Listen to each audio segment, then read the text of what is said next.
Hello student, welcome back to the classes. जैसा कि हम बात कर रहे थे यूनिट वन की। यूनिट वन में हमने ऑलमोस्ट हमारा ये सब्ट्रैक्शन, कार्टेशियन प्लेन और सिलेंड्रिकल प्लेन, स्फेरिकल प्लेन के ट्रांसफॉर्मेशन का हमने डिटेल डिस्कशन कर लिया है ऑलरेडी। सो नाउ आज का टॉपिक हमारा ये रहेगा कि डिफरेंशियल लेंथ कैसे निकालते हैं। सुनने में थोड़ा सा कॉमन टर्म भी लग सकता है, आपको ऑलरेडी अवेयर भी हो सकते हैं आप, लेकिन कार्टेशियन प्लेन के आप डेफिनेटली अवेयर होंगे। तो ये देखिए, मैंने आपके लिए स्लाइड बनाया हुआ है, differential length, area and volume and ये सब कैसे निकालते हैं आप। तो सपोज करिए, देखिए मैंने एक क्यूब यहाँ पर लिया हुआ है। बहुत इजीली आप यहाँ पे देख पा रहे होंगे, ये क्यूब मैंने लिया है जिसका A B C D surface है, फिर पी क्यू आर एस भी इसका एक सरफेस है। तो आप देख रहे होंगे, तो मैंने क्या किया है, इमेजिन किया है कि आपके जो पी के पॉइंट हैं, अगर इस पी के पॉइंट की बात करूँ तो पी का पॉइंट मेरा वही पुराना होगा, X comma Y comma Z. तो फिर आप कहेंगे सर फिर इस क्यूबिकल की लेंथ क्या है, तो मैं बोलूँगा इसका जो लेंथ है आपका, अगर आप इसको एक्स डायरेक्शन में जाएंगे, जैसे कि आपको पता है ये हमारी डायरेक्शन क्या है, ये लिखा भी है यहाँ पर, ये एक्स डायरेक्शन है। तो जब आप इस डायरेक्शन में जाएंगे तो आपको बहुत एक स्मॉल लेंथ मिलेगी। ये क्यूबिक मैंने जो कट किया है ये बहुत स्मॉल लेंथ का है। तो अगर आप देखें कि एस से मैं डी की तरफ बढ़ रहा हूँ, ये देखिए रेड पेन से किया हुआ है मैंने एस, या मैं आर से सी की तरफ बढ़ रहा हूँ, या मैं क्यू से बी की तरफ बढ़ रहा हूँ, या मैं पी से ए की तरफ बढ़ रहा हूँ। तो अगर मैं लेंथ को कॉमनली एक लाइन में लिखना चाहूँ यहाँ पे, तो मैं लिखूंगा P A equal to Q B equal to R C equal to S D, बराबर क्या होना चाहिए, ये डी एक्स होना चाहिए। अब ये डी एक्स का मतलब क्या है, इसका ये मतलब है कि इस पॉइंट पर, पी के पॉइंट पर तो वैल्यू क्या थी आपकी, एक्स कोऑर्डिनेट की एक्स थी। लेकिन अब यहाँ से मैं एक स्मॉल डिस्टेंस ट्रेवल करता हूँ, तो वो स्मॉल डिस्टेंस क्या हो जाएगी मेरे लिए, डी एक्स हो जाएगी। इसी तरह अगर आप वाई डायरेक्शन को देखें, तो वाई डायरेक्शन क्या है, ये देखिए मैंने बनाई है, वाई डायरेक्शन ये है मेरी। तो डी से सी की तरफ आप जा रहे हैं तो आपको क्या मिलेगा, वाई डायरेक्शन मिलेगा। आप पी से क्यू की तरफ जा रहे हैं तो आपको वाई मिलेगा। इसी तरह मैं लिखना चाहूँ अगर, तो पी क्यू लिख सकता हूँ इक्वल टू, लिख सकता हूँ S R equal to D C, लिख सकता हूँ इक्वल टू ए बी भी लिख सकता हूँ मैं। ये चारों लेंथ क्या है, ये डी वाई के बराबर है। इसी तरह और वर्टिकल में अगर बात करूँ तो ये देखिए आपकी ये क्या है, ये जेड की डायरेक्शन है। तो z की डायरेक्शन में अगर मैं चलूंगा तो ये देखिए मुझे क्यू आर मिलेगा। तो अगर मैं बात करूं तो ये देखिए मेरा क्यू आर हो गया, ये मेरा ए डी भी मिल सकता है मुझे। फिर कुछ लोग बोलेंगे सर ये पी एस भी है, ओके फाइन, ये बी डॉट सी भी है, इक्वल टू इसको क्या नाम दूंगा मैं, डी जेड नाम दूंगा। तो फिर इसका पर्पस क्या है, आज हमें ये जो स्मॉल लेंथ निकाल रहे हैं, what is the purpose behind that. इसका ये पर्पस है कि सपोज आपको आपको you want to travel from, चलिए एक एग्जांपल लेके आप समझाता हूं, डी टू क्यू, आपको डी से क्यू की तरफ ट्रेवल करना है। तो अब बताइए आप क्या करेंगे, डी से क्यू की तरफ मेरे लिए सबसे आसान होगा, पहले मैं डी से कहाँ जाऊँ, सी की तरफ। पहले मैं डी से सी की तरफ चला जाता हूँ, फिर सी से मैं क्या करता हूँ, मैं सी से आर की तरफ चला जाता हूँ, और आर से फिर मैं क्या चलता हूँ, आर से क्यू की तरफ चला जाता हूँ। तो अभी मैं सिर्फ डायरेक्शन की बात नहीं कर रहा, मैं सिर्फ एक डिफरेंशियल लेंथ की बात कर रहा हूँ कि अगर मुझे एक वर्टिकल में डी टू एल लेंथ चाहिए, जिसकी बात मैं अगर करूँ कि मैं डी क्यू अगर यहाँ पे लिख दूँ, तो वो मेरा इक्वल टू ये बन जाता है, डी सी सी आर और आर क्यू को मैं जोड़ दूंगा। अब देखिए डी सी क्या है, डी सी मेरी क्या है, ये डी वाई है। ये मेरा सी आर क्या है, ये मेरा सी आर है। आपका आर सी कहें या सी आर कहें, ये डी एक्स है, क्योंकि अभी मैं डायरेक्शन की बात नहीं कर रहा, प्लस मेरा ये डी जेड है। तो अगर मैं ये डिफरेंशियल सबके लेंथ की बात करूं तो मुझे जोड़ना पड़ेगा, और इनके यूनिट वेक्टर को भी मुझे इसमें मल्टीप्लाई करना पड़ेगा। तो मैं एक डिफरेंशियल लेंथ की बात करूं अगर डीएल की, जो एक वेक्टर है, तो उसको मैं अगर पूरी तरह से लिखूंगा तो इस तरह लिखूंगा, ये डी एक्स है, फिर ए एक्स कैप प्लस ये डी वाई है मेरा, ये मेरा ए वाई कैप प्लस ये मेरा डी जेड है और ए जेड कैप। तो ये मेरा एक पूरा जो है डिफरेंशियल लेंथ निकल के आ रहा है, ये पूरा का पूरा जो है एक वेक्टर निकल के आ रहा है। बल्कि लेकिन है क्या, ये बहुत स्मॉल वैल्यू वाला वेक्टर है। स्मॉल वैल्यू क्या, आई होप यू रिमेंबर, अगर जिन्होंने थोड़ी भी तैयारी आईआईटी जेई की है, तो हमेशा वहां पे हम इंटीग्रेशन पार्ट के लिए क्या करते थे, एक हमारे पास पॉइंट होता था कि भाई हम यहाँ से यहाँ तक एक एक्स डिस्टेंस ट्रेवल करते थे या एल डिस्टेंस ट्रेवल करते थे, फिर हम क्या करते थे, एक डिस्टेंस को यहाँ कट कर लेते थे, और वो डिस्टेंस हमारी क्या होती थी, वो डिस्टेंस हमारी होती थी डी एल, और फिर हम इंटीग्रेशन कर देते थे। तो ये हमारी एक प्रोसेस हुआ करती थी जब हम ट्वेल्थ की फिजिक्स को डील करते थे। तो वैसे ही आज हमको यहाँ पर क्या समझना है, डिफरेंशियल लेंथ, एरिया और वॉल्यूम समझना है। तो ये देखिए, ये डिफरेंशियल लेंथ तो मैंने आपको बता दी। अब अगर इसी में मैं बात करूं कि मुझे सरफेस एरिया चाहिए, तो फिर आप खुद सोचिए और जरा मेरा वीडियो को पॉज करके आप ड्रॉ करिए कि मैंने आपके सामने देखिए 3 एक्सिस मैं आपके सामने बना रहा हूँ। ये मैंने वाई बना दिया है, ये मैंने एक्स बना दिया और ये मैंने जेड बना दिया। अगर आपको कोई ऐसा प्लेन बनाना है जो सिर्फ जेड और वाई प्लेन पे एग्जिस्ट कर रहा है, तो वो प्लेन कैसा होगा और इस क्यूबिकल में से कौन सा प्लेन एग्जिस्ट करता है उसमें। तो चलिए बात करते हैं आज इसकी। देखिए यहाँ से मैंने एक एरो खींचा है क्योंकि वो उसी का पार्ट है और मैं यहाँ पे एक प्लेन बनाने वाला हूँ जो वाई और जेड में होगा। तो देखिए ये मेरा प्लेन बन गया, एक पर्टिकुलर ये सरफेस एरिया बन गया है। ये क्या है, मेरा y और z प्लेन में एग्जिस्ट कर रहा है, इसका कोई भी पार्ट x प्लेन में एग्जिस्ट नहीं कर रहा। और इसको अगर मुझे नाम देना होगा तो मैं देखिए नाम क्या दूंगा, देखिए p q r और s। अब कुछ लोगों को लग रहा होगा सर आपने और किसी एंगल का नाम क्यों दिया। एक और यहाँ पे सरफेस एरिया है जिसकी मैं बात कर लेता हूँ, उसको अगर मैं ड्रॉ करूँ तो उसका नाम मैं दूंगा आपको a b c और d। अब मैं यहाँ ये बता दूं कि जिस भी स्टूडेंट को लग रहा है कि इसके अलावा भी सर कुछ हो सकते हैं, तो फिर मैं बताऊं इसके अलावा यहाँ पर कोई भी ऐसा प्लेन नहीं है जो वाई जेड पे हो। वाई जेड पे दो ही प्लेन एग्जिस्ट करते हैं, पहला प्लेन है आपका पी क्यू आर एस और दूसरा प्लेन है आपका ए बी सी डी। अब मैं बताऊं आपको, अगर इस प्लेन की बात करूंगा तो ये प्लेन कहाँ एग्जिस्ट कर रहा है, वाई और जेड प्लेन में एग्जिस्ट कर रहा है। ये सरफेस कहाँ एग्जिस्ट कर रहा है, वाई और जेड प्लेन में। तो इसका जो सरफेस का वेक्टर होगा वो कहाँ होगा, इसके परपेंडिकुलर होगा। और इसके परपेंडिकुलर क्या है मैं बात करूं तो इसके परपेंडिकुलर आपकी ये डायरेक्शन है, ये क्या है, एक्स की डायरेक्शन है। तो इसमें यूनिट वेक्टर क्या होना चाहिए, फिर मेरे ख्याल से ए एक्स का कैप होना चाहिए। इसी तरह इसके भी परपेंडिकुलर अगर मैं लाइन देखूंगा तो ये यहाँ पर होगा, कहाँ पर होगा, ये ए एक्स होगा और इसके ऊपर क्या होगा, कैप लगा दूंगा मैं। तो इस तरह से आप इसका सरफेस का भी वेक्टर निकाल सकते हैं। जैसे मैंने ये लेंथ का निकाला है डीएल, ये डीएल लेंथ का है, वैसे ही इसका आप सरफेस भी निकाल सकते हैं। तो चलिए अब अगले थोड़े डायग्राम में आ जाते हैं इसको समझने के लिए। देखिए वही मैंने अभी आपके पास ड्रॉ किया है। देखिए इसकी लेंथ क्या है, ये डी वाई है क्योंकि मैंने वहां पे ड्रॉ किया था। तो चलिए इसको यहाँ पे ए बी सी डी लिख देता हूँ मैं। ये देखिए ए बी और सी डी है। अब इसकी लेंथ क्या है, ये डी वाई है, इसकी लेंथ डी जेड है। तो अगर इसका मैं डी एस निकालूंगा यानी सरफेस वेक्टर निकालूंगा डी एस का, तो देखिए वो क्या लिखना चाहिए मुझे, डी वाई लिखना चाहिए, फिर मुझे डी जेड लिखना चाहिए और उसका यूनिट वेक्टर क्या होगा, एक्स की डायरेक्शन में होगा, तो मुझे एक्स कैप लगाना चाहिए। तो ये एक कंप्लीट मैंने एक सरफेस का आपके सामने यूनिट वेक्टर लिख के दिखा दिया। अब आपके लिए होमवर्क क्या है, आपके लिए होमवर्क ये है कि आप अपने वीडियो को पॉज करिए और इसके लिए मुझे डीएस लिख के दिखाइए। ये भी एक वेक्टर है डीएस और ये भी एक वेक्टर है डीएस। इन तीनों के लिए आप लिख के दिखाइए। तो इसके लिए क्या होगा, ये देखिए ये कहाँ पर एग्जिस्ट कर रहा है, ये डी एक्स एक्स लेंथ में है, ये जेड लेंथ में है। और ये कहाँ पर एग्जिस्ट कर रहा है, ये जेड और एक्स प्लेन में लाई कर रहा है। तो इसका डी एक्स क्या हो जाएगा, मैं लिखूंगा डी एक्स डॉट, मैं लिखूंगा डी जेड, क्योंकि दोनों मैग्नीट्यूड हैं तो डॉट लगाएं या ना लगाएं does not matter because both are scalar quantity. अब मैं ये वेक्टर क्वांटिटी का ए वाई लिखूंगा और इसके ऊपर कैप लगा दूंगा। अगर मुझे यहाँ पर लिखना है तो मैं लिखूंगा ये डी एक्स, फिर मैं लिखूंगा डी वाई और ए जेड के लिए कैप लगा दूंगा। तो आप देखिए ये तीनों का जो डिफरेंशिएशन है आराम से मैं आप देख सकते हैं। ये मैंने इस कंपाइल फॉर्म में आपके लिए लिख रखा है। ये देखिए आपको ये ds की एक वैल्यू लिख रखी है मैंने, ये ds की दूसरी वैल्यू है, ये ds की एक तीसरी वैल्यू है ना। लेकिन अब कोई कहेगा सर ऑल थ्री ds बराबर होंगे, तो मैं बोलूंगा नहीं, all three ds are not equal. ये एक अलग सरफेस का डिफरेंशियल है, तो इसको आप अगर ds1, इसको आप ds2, इसको आप ds3 नाम देना चाहे तो मुझे कोई प्रॉब्लम नहीं है। अगर आप इसको यहाँ पे ds1, इसको 2, इसको 3 नाम देना चाहें, आई हैव नो इशू।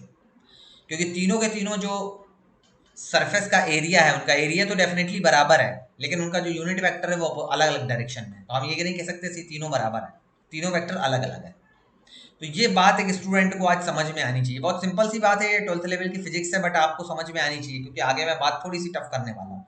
अब अगर मैं उसका वॉल्यूम पूछूं तो क्या होगा, तो वॉल्यूम का कोई वेक्टर नहीं होता क्योंकि वॉल्यूम की कोई डायरेक्शन नहीं है। इसको तो मैं बस ये डी एक्स डी वाई और डी जेड लिख दूंगा, ये तीनों ही मैग्नीट्यूड है। तो आपका ये डी वाई क्या आ जाएगा, ये यूनिट वॉल्यूम आ जाएगा। तो आज मैंने दो बातें की, किसमें, ये मेरा पूरा का पूरा अगर मैं बोलूं किस प्लेन में है, कोई पूछे आपसे तो ये आप बोलेंगे किसमें है,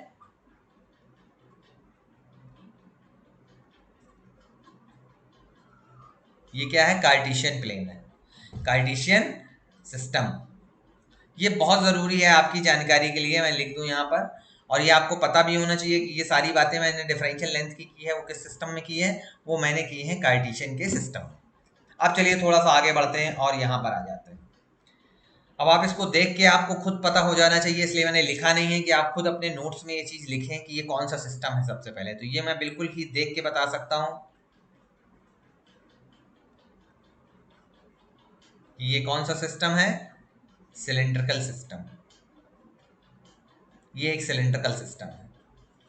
अब अगर मुझे यहाँ पर डीएल लिखना है तो यहाँ पर जैसे हम लोग लिखते थे डीएल को, अगर मैं कार्टेशियन की बात करूँ तो वहाँ आपने जैसे लिखा हुआ था तो पहले यहाँ पे डी रो लिख देते हैं, फिर ए रो लिख देते हैं, इसका कैप लगा देते हैं, फिर इसमें क्या लिखेंगे, मैंने डी फाई लिख दिया, फिर मैंने इसमें ए फाई का कैप लगा दिया, फिर मैंने क्या किया, इसमें डी जेड लिख दिया, फिर मैंने ए जेड का कैप लगा दिया। अब अगर ये आप किसी स्टूडेंट ने लिख दिया तो क्या होने वाला है उसका, उसने लिखा कैसे, उसने कार्टेशियन प्लेन को देख के लिख दिया, तो जैसे ही वो लिखेगा उसका आंसर क्या होने वाला है, this is the wrong answer. अब आप बोलेंगे सर ये रॉन्ग क्यों है, उसी की डिटेल में आज मैं जाने वाला हूँ। और अगर आपको इसका डीएल समझ में आ गया कैसे लिखा गया है तो फिर समझिए कि आपने सिलिंड्रिकल सिस्टम के बेसिक पॉइंट को समझ लिया है। अब आइए मैं पहले आपको आंसर बता देता हूँ। देखिए यहाँ पे ये डीएल लिखा हुआ मैंने, यहाँ पर क्या किया है मैंने डीएल में, ध्यान से देखिए बॉटम में ये मैंने लिखा है डी रो और एरो। अगर कैप लगाना चाहे तो आप लगा सकते हैं यूनिट वेक्टर में, इसमें वेक्टर लगाना चाहे लगा सकते हैं, इसमें कैप लगा लीजिए, इसमें भी कैप लगा लीजिए, तबकि ये बोल्ड है, बोल्ड ऑलरेडी वेक्टर होता है, मैं बचा चुका हूँ आपको। अब देखिए आप ये डिफाई नहीं लिखा खाली, इसमें डिफाई में रो को मल्टीप्लाई भी किया है, इसमें तो डीजेड एज इट इज लिखा हुआ है। इसका मतलब ये क्या है, ये है एकदम आपका करेक्ट आंसर, ये है आपका करेक्ट आंसर। और ये कौन सा है अभी जो ऊपर लिखा है मैंने, ये है आपका रॉन्ग आंसर।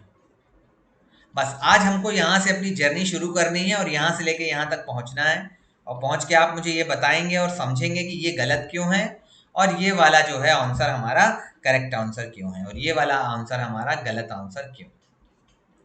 अब आ जाते हैं यहाँ पर, देखिए यहाँ से सबसे पहले मैं बात करूंगा इसकी रो की। तो आपको क्या लग रहा है, अगर ये पॉइंट मैं बात करूं ओ का और यहाँ से आपने चलना शुरू किया और आप एस तक आए तो आपने कितना ट्रैवल कर लिया, आपने लगभग क्या ट्रैवल कर लिया, रो का डिस्टेंस ट्रैवल कर लिया। ये रो क्या है तो मैं फिर आपको बता दूं, rho is nothing but it is a radius of cylinder.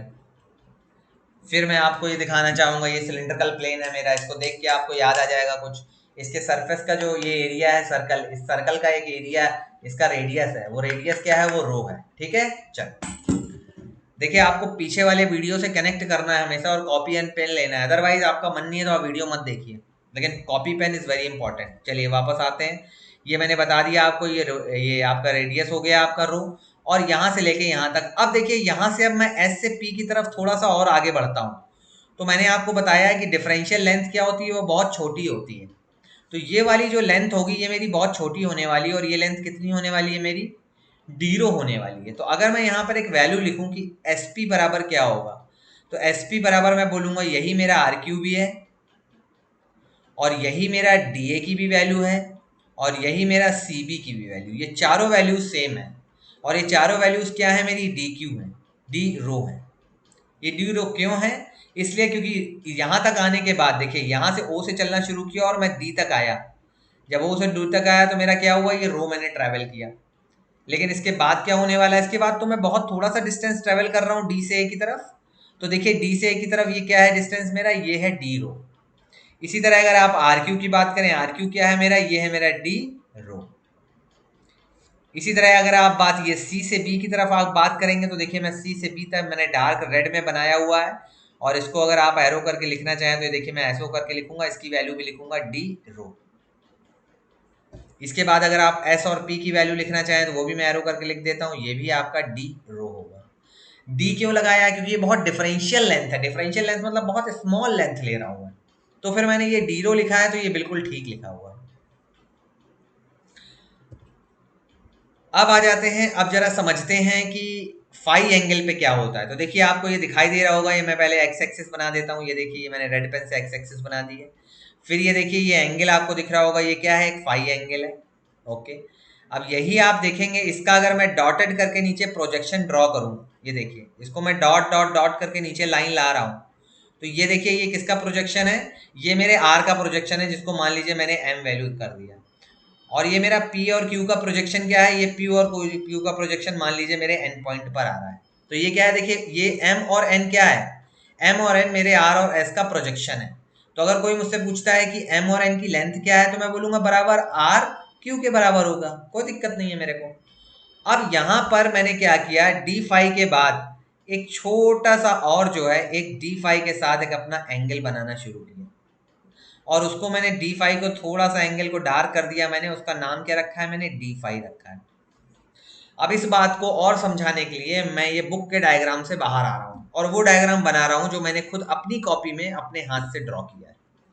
अब देखिए बहुत सारे स्टूडेंट को शायद क्लियर हो जाए और उनको अच्छा भी लगेगा कि चलो सर ने हमारे लिए ये डायग्राम ड्रॉ तो किया, मैं आपके लिए पूरी मेहनत करूंगा।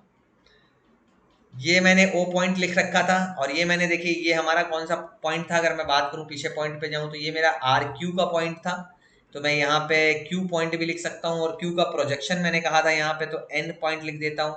इसी तरह इसके पीछे क्यू की जगह ये अगर मैं पॉइंट बात करूँ तो ये मेरा आर पॉइंट था, तो मैं इसको आर पॉइंट लिख देता हूँ, और आर का प्रोजेक्शन मान लो यहाँ पर आ रहा है, ये मेरा एम पॉइंट था। तो अब देखिए ये एम से एन की लेंथ जो है ना, ये डी क्यू की लेंथ है, और ये जो छोटा सा एंगल मैंने बनाया हुआ है ना यहाँ रेड करके, देखो ये क्या है, ये मेरा डी फाई का एंगल है। ये मैंने क्या लिखा हुआ है, देखो यहाँ डी फाई लिखा हुआ है। और ये जो पूरा पूरा बड़ा एंगल है, ये कौन सा है, ये मेरा एंगल है फाई का एंगल। क्यों, फाई का एंगल कहाँ से बनता है, एक्स की डायरेक्शन से बनता है। तो देखो ये एक्स की डायरेक्शन है, और ये कौन सी डायरेक्शन है, ये वाई की डायरेक्शन है। एक्स की डायरेक्शन से वाई की डायरेक्शन की तरफ मैं जा रहा हूँ, तो कौन सा एंगल बनेगा, फाई एंगल बनेगा। फाई एंगल के बाद मैंने क्या किया, थोड़ा सा और छोटा सा एक एंगल बनाया है, और जिसको मैंने नाम दिया है डी फाई। इसकी बारे में अगर बात करें तो ये एंगल क्या है, मेरा डी फाई का एंगल। ठीक, अब ये समझ में आ जाता है ये डी फाई है। तो अब मुझे आप सोच के बताइए, ये वाला जो रो होगा यहाँ से यहाँ तक मैं चलूंगा, अगर इसको मैं एल थोड़ी देर के लिए नाम ले देता हूँ, तो ओ से एल का डिस्टेंस क्या है, ये भी रो है। यहाँ से यहाँ तक अगर मैं वाई एक्सिस पे चलूंगा तो ये भी रो है। ये सब कुछ सारी लेंथ क्या है, रो है। क्यों रो है, क्योंकि आप फिर से वही सिलेंडर को अज्यूम करिए कि इसके सरफेस के किसी भी पॉइंट पे मैं चला जाऊं, सारे पॉइंट्स पे सेंटर से डिस्टेंस कितना होगा, रेडियस, रेडियस कितना है, रो। तो फिर बात समझ में आती है कि हाँ यार ये भी रो ही होगा, तो फिर ये सारा का सारा रो होगा। अब मुझे बात करना है कि मैं एल एन से एल की तरफ जाऊं तो कैसे जाऊं। तो एल से एन की तरफ जाने के लिए मैं बात करूंगा कि देखो क्यू से मैं कहाँ जा रहा हूं, जैसे कि मैं क्यू से बी की तरफ जा रहा हूं, मैं बी पॉइंट की तरफ मैं जा रहा हूं, क्यू से बी की तरफ। अब आप मुझे सोच के बताइए, एक बात मैं आपसे और पूछूंगा, ये वाला एक फॉर्मूला था जो हमने 12th लेवल पे पढ़ा था, क्या वो आपको याद है कि अगर इसके लेंथ डी थीटा है और इसका रेडियस आर है, तो ये जो लेंथ होगा आपका, ये डी आर, ये कितना होगा। तो इसका एक फॉर्मूला होता है, वो होता है D theta equal to D R upon are.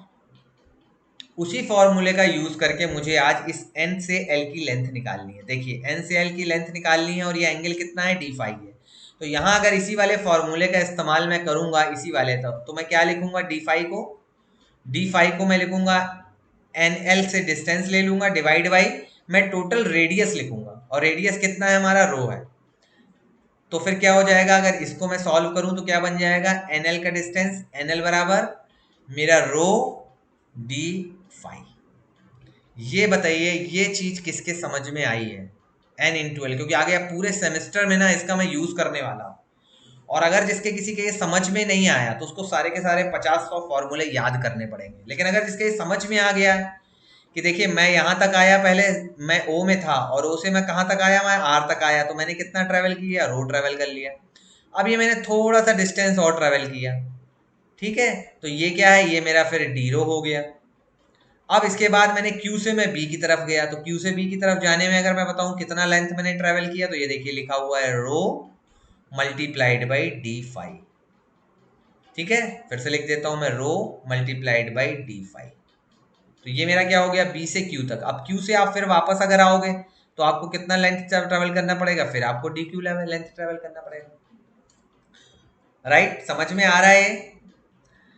अब अगर आप यहां तक समझ गए हैं तो फिर आपके थर्ड चीज समझ में आती है। इसीलिए ये जो सेकेंड वाला लेंथ है डीएल का, ये लेंथ जो डिफरेंशियल लेंथ है मेरा, उसको मैं क्या लिखूंगा, रो डी फाई लिखूंगा। अब मैं वापस आता हूँ इस डायग्राम में, तो देखिए आप अगर अगर अगर आप पी पॉइंट पे हैं, अब आपको इसको क्यूबिकल को पूरा करना है तो आपको जेड में भी ट्रेवल करना पड़ेगा। तो देखिए ए से मैं कहाँ आऊंगा, नीचे आऊंगा बी में। तो बी में जितना ट्रेवल किया मैंने वो कितना था मेरा, ये जेड डिस्टेंस था, लेकिन ये स्मॉल डिस्टेंस इसलिए मैं क्या लिखूंगा, इसको डी जेड लिखूंगा। इसी तरह अगर आप ए से बी की लेंथ लिखना चाहें, या आप पी से क्यू की लेंथ लिखना चाहें, या आप एस से आर की लेंथ लिखना चाहें, या आप डी से सी की लेंथ लिखना चाहें, ये सब क्या होगा, ये आपका सब डी जेड होगा। ये देखिए मैंने लिखा हुआ, ये क्यों होगा आप यहाँ से और अच्छे से समझ सकते हैं। देखिए मैं बी तक आ गया, अब मैं एक स्मॉल डिस्टेंस ट्रेवल कर रहा हूँ नीचे, इसमें भी मुझे स्मॉल डिस्टेंस ट्रेवल करना पड़ेगा। अब इस वाले को अगर मैं एंगल को डॉटेड लाइन से जोड़ दूं पीछे, तो ये मेरा यहाँ पर ऐसे एक डॉट बन जाएगा, और ये भी मुझे स्मॉल एंगल है, ये भी मेरा एक स्मॉल एंगल है, ये भी मेरा एक स्मॉल एंगल हो जाएगा, ये मेरी स्मॉल लेंथ हो जाएगी। और देखिए अगर आप ध्यान से देखें तो ये पूरा का पूरा एक मैंने एक वॉल्यूम क्रिएट कर दिया है यहाँ पे, जो बहुत डिफरेंशियल लेंथ रखता है। देखिए इसका एक प्लेन ये है, दूसरा प्लेन ये है, जो जो मैंने प्लेन आपके सामने डार्क किए हैं आप उसको ध्यान से देखिए, और तीसरा वाला प्लेन मैंने डार्क नहीं किया है, बाकी प्लेन आपको समझ में आना चाहिए, है ना। ये मैंने दो प्लेन सिर्फ उसके डार्क किए हैं, और तीसरा प्लेन अगर आप कहेंगे तो ये मैं डार्क कर दूंगा, ये देखिए। तो ये पूरा का पूरा क्या हो रहा है, एक वॉल्यूम क्रिएट हो रहा है। तो वॉल्यूम के लिए क्या करना पड़ेगा, मुझे थोड़ा सा जेड एक्सिस में भी ट्रेवल करना पड़ेगा। तो ये लेंथ कितनी हो जाएगी आपकी, डी जेड हो जाएगी। अब बहुत सारे स्टूडेंट सोच रहे होंगे सर कभी आप नीचे ट्रैवल करते हो, कभी आप ऊपर ट्रैवल करते हो, आप z को माइनस जेड क्यों नहीं लेते। तो मैं यहाँ स्टूडेंट आपको क्लियर कर दूं, यहाँ मैं सिर्फ और सिर्फ मैग्नीट्यूड ले रहा हूँ। सर आप ऐसा क्यों कर रहे हो, इसलिए क्योंकि यूनिट वेक्टर में ऑटोमेटिकली डायरेक्शन इनबिल्ट होती है। तो अब क्या करना है, अगर मुझे पूरा x इसका r के डायरेक्शन में लिखना है, तो मैं बात करूंगा तो सबसे पहले मुझे लिखना चाहिए डी रो, और इसको मल्टीप्लाई करना चाहिए ए रो से, और कैप लगा देना चाहिए। दूसरे बार मुझे इसके डायरेक्शन में लिखना है, फाई के डायरेक्शन में लिखना है, तो फाई के डायरेक्शन में मुझे लिखना चाहिए रो डी फाई, और ए फाई का मुझे कैप लगा देना चाहिए। इसी तरह दोस्तों जब मैं डीजेड लिखूंगा तो ये डीजेड लिखना चाहिए, और मुझको ए डीजेड लिख देना चाहिए। अब अगर मैं बात करूं तो मैं ये तीनों के तीनों को जोड़ दूं अगर, तो तीनों को जोड़ने के बाद मुझे जो मिलने वाला है वो मुझे मिलने वाला है ये पूरा का पूरा डिफरेंशियल लेंथ। ये देखिए इसको मैं तीनों को ऐड कर रहा हूँ, तो ये मुझे क्या मिलने वाला है, ये मुझे डी एल मिलने वाला है। ये एक वेक्टर क्वांटिटी है, क्यों, इसके अंदर सारे के सारे यूनिट वेक्टर है। ये देखिए